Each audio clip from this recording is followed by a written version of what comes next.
So I'm Ben, and I'm the campus leader here at Today's Community Church. We're a contemporary Christian church, but we have an outward-facing way of looking at the world.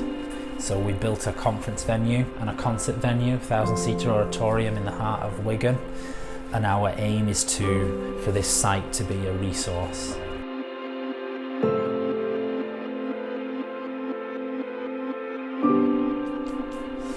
So as most people, you don't really understand your own mental health until it's gone wrong. Or you're confronted with an epic problem where you really have to deal with it.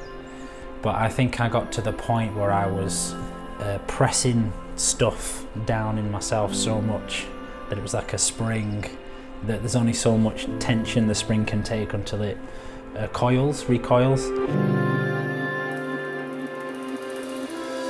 And all that stuff I was pushing down was like, I'm forced to deal with it.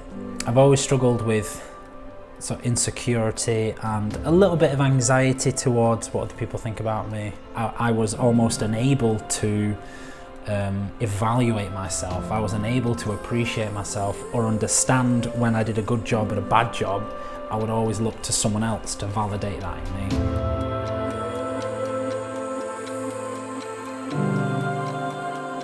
That it got to the point where no one could eventually, really give me the full measure of validation I really desired. And it hit the point where it was just like, well, I might as well just throw in the towel because everybody hates me, which is ridiculous. No one appreciates me, which again is rubbish. But in myself, I had that void that I could not fill. And that's when I realised, I've got depression. Suddenly I'm in this big fog, nothing's clear anymore. It's almost a blur when I think back on it. And for about a 6 months period, I sort of didn't like myself, I didn't like others. And my wife, who's just like, she's just incredible, was like, okay, you need to see someone now. I went and saw a counsellor, which was just fantastic.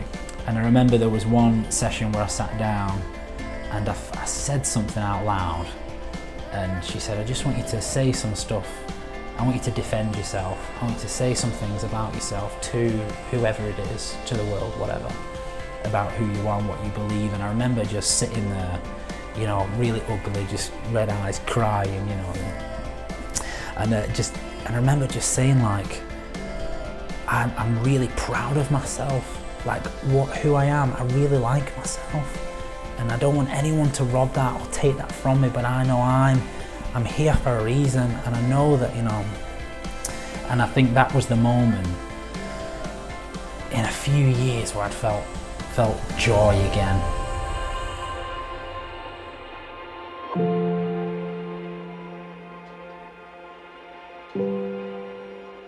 And it was that process that's deeply personal and deeply, provocative to kind of go in there and start digging up old stuff. But it was in that process I found the real me. And I'm like, it's been me the whole time. I just haven't talked about it. It was liberating.